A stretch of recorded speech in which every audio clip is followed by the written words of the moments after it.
So we looked at some theory about linked list. We developed some context. We saw what it is, how it's made, why we need to learn about it. So we will now look at the operations which are performed on a linked list. So when you study data structures, when you look at ADTs, abstract data types and data structures, you will be told. So when you study data structures and ADTs, one thing you will be told is this data structure or this ADT, these operations can be performed. So that is one thing you will be studying right from the start.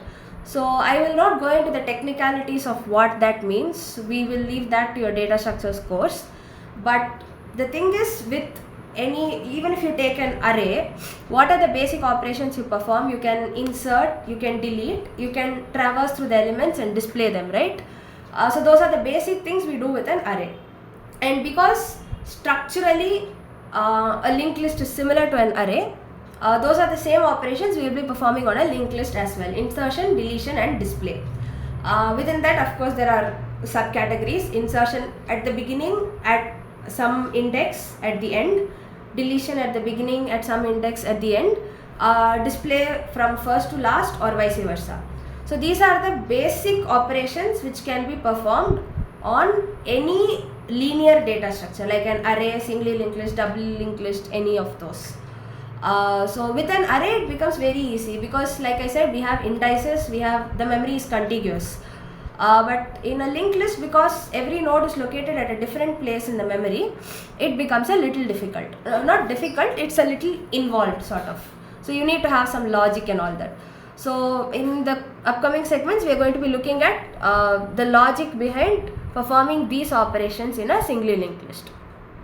So we'll start with insertion at the beginning. So if you see in almost all of these algorithms, you will be given the head pointer, the pointer to the first element. You may or may not be given a tail pointer, but head will almost always be given, and you will be using that to do whatever you've been asked to do. So insertion at the beginning, given a head pointer and a number to be inserted. Let's say the number is x. If head is null, meaning the list does not exist, the list is empty, you create a node called new node. The data part becomes x, the next part or the address part is null because the list is empty right now. I'm creating only one node. The data part obviously is x, the number given to me. I don't have a next node as of now because this is the only one node I've been asked to create. So the next or the address part becomes null. And then I assign head equals node. So head will now point to this new node. Assign head equals new node. So this, I created a node and now I'm saying head also points to the address of this node.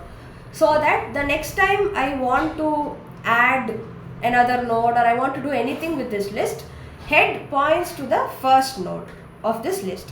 This is in case the list is empty.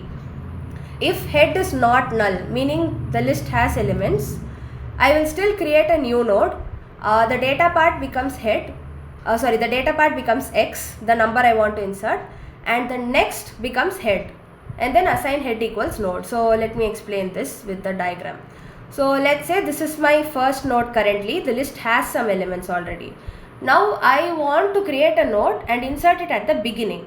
So I will create a node here, I'll put the data part, let's say it is some 500, and I will make its next point to the head because this comes first, then this one has to be its next node. So new node of next becomes head, then I assign head is equal to new node. So this becomes the first node now, right? That is exactly what we are doing over here.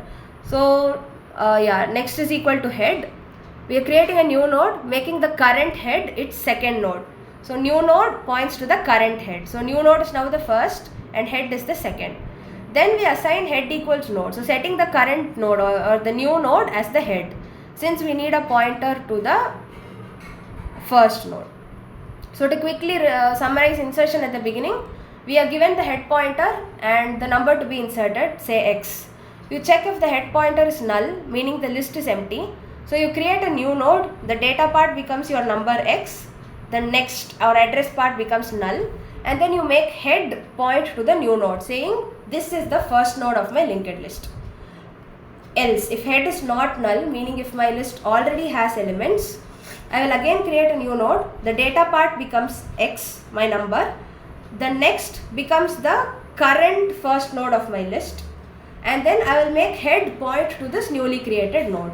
So this new node is now my head or first node, and what was previously my head has now become my second node, and then third, fourth, and so on.